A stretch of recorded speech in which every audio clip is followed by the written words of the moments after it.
Here's how to assemble the VASAGLE 2-tier side table. And I always like to make sure I got the parts first, so here is the diagram of what we're going to build. Let's go through the parts, make sure we have them. So there should be 2 trays that look like this, and the only real difference between them is that letter A tray has no branding on it, and the letter F tray has the VASAGLE branding. We should get 2 of these beams here as well. These are letter B. There's 2 beams here, letters C, that look like H's. 4 of these smaller beams right here, these are letter D. 1 oval-shaped piece, this is letter E. And then we get these 4 bags of hardware right here that all have their numbers on them, so you can see that red number 3 right there. They're all easily labeled. Number 3 comes with 4 of these foot pegs. Number 2 comes with 16 of these smaller screws. Number 1 comes with 8 of these larger screws. And number 4 comes with this hex key here, but I'm very likely going to replace this with my automatic drill, because it's just so much easier to just press this button right here and to get that top piece to rotate than having to use this all by hand. All right, we've got all the parts and we know what the diagram looks like. Let's get started on the assembly process. For the first step, let's grab all 4 of these foot pegs and our 2-letter C bars that look like the H's, and we're gonna find that they have these legs on them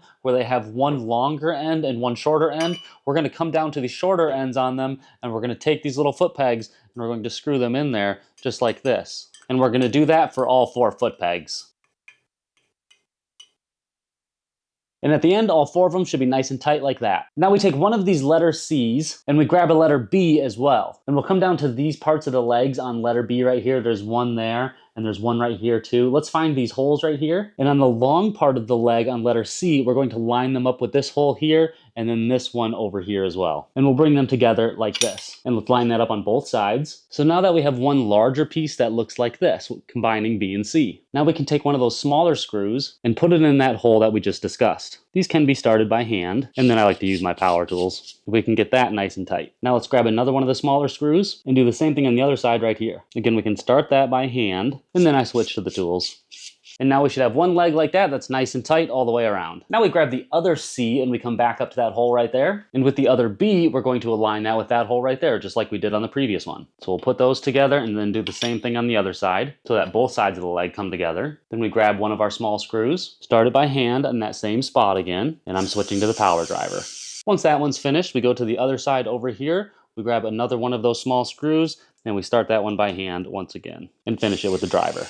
Now we're going to connect those together with 2 of our D bars and 4 of the larger screws. So we're going to take one of these D bars and we're basically going to take the end of it and we're going to associate it with one of these holes right here on these cross beams on letter C. So they're going to come together like this. And then on the opposite side of that, we're going to put the screw in the back of that right there. Now the key to orient this correctly is to make sure that that little hole right there that we were dealing with in the previous step points inwards. So you want to make sure that this little D bar is on the same side as that screw that we just screwed in. So I'm actually going to start by putting that screw in there first, and then bringing that bar over this way and getting it started by screwing it on like this. And eventually the curved nature of D right here means you can't spin it anymore by hand. So you press it up against the bar like that, and now we can screw it in from the other side with our electric drill. And you can see I have just 1 of them done right here and how it should be looking. Now I'm going to take another one of those larger screws here and put it through the back of that hole right there. You can see it protruding out right here. I'm going to take this D bar and spin it a few times to just get it started by hand. And now I'm going to tighten that up with this electric driver. Okay, so now I have a piece that's looking like this. I can take the other C and B piece that we had previously made, and again making sure that these screws that we put into them earlier are facing the inside. I'm going to connect it like this to this bar. So I'm going to start on this back one by putting the screw through here, down into the D, and then starting this by hand, and now tightening that up. And then onto this front one right here, I can start that one by hand and tighten that one up. Now I'm just going to go back through here and make sure that all of these screws are nice and tightened up too. They're all taking about another 1/4 to a 1/2 turn in them. Okay, now I have this piece made. It's basically the skeleton of the 2-tier frame end table. Now we're going to take pan letter F here. It's the one that has the VASAGLE insignia. And we're going to find these 4 feet on the bottom of it right here. You can see 1 in each of the corners of the bottom of this pan. And with this skeleton we've created so far, we're going to associate those feet with this hole here, this one here, this one back here, and the final one back here.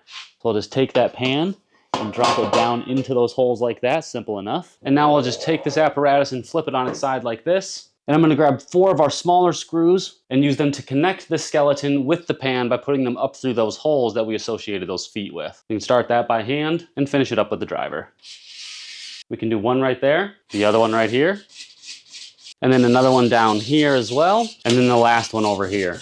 Now we can flip that back upright. For the next piece, we'll grab letter E, which is our oval-shaped piece right here, and 4 more of the smaller screws. We'll find that within our skeleton, we have little screw holes right here that are facing the inside of the skeleton. We can put our screw through the back side of letter E, and then into that hole right there, and we can start that by hand. And let's do that for all 4 of these first before we tighten them up. There's one right here, another one right here, and the 4th and final one right here. Now we can go and tighten all those up. And I think my electric drill's finally running out of battery. But there we go, we got that all set up now. Now we're gonna get our 4 large bolts and our 2 letter Ds. And we're gonna come to the top of our letter B here, take one of those bolts and put it towards the inside like that. And then we're gonna take one of those letter Ds and we're going to screw it onto there, starting by hand at first. And that's easy enough to do. Now we can take another bolt and put it in the back side of that one as well, and we can tighten all that up by hand. Then with another large bolt, we're coming over to the other side and putting it through the back side of that hole right there. And taking our other letter D and putting it to that bolt and then tightening that up by hand again. And then taking the last of our large bolts and going to the back side of that one and doing the same thing, tightening it up by hand. And now feel free to tighten those all the way.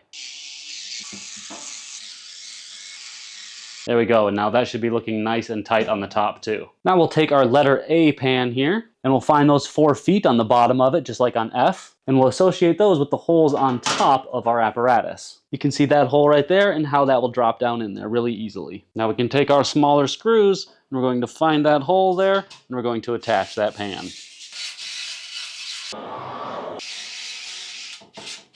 And now let's go back through and make sure that all those screws are firmly tightened. Okay, there were a few on the bottom that were a little loose, but there we go, nice and tightened up and all done. Now if you want to see the details of that end table that we just assembled, just click right here on this video.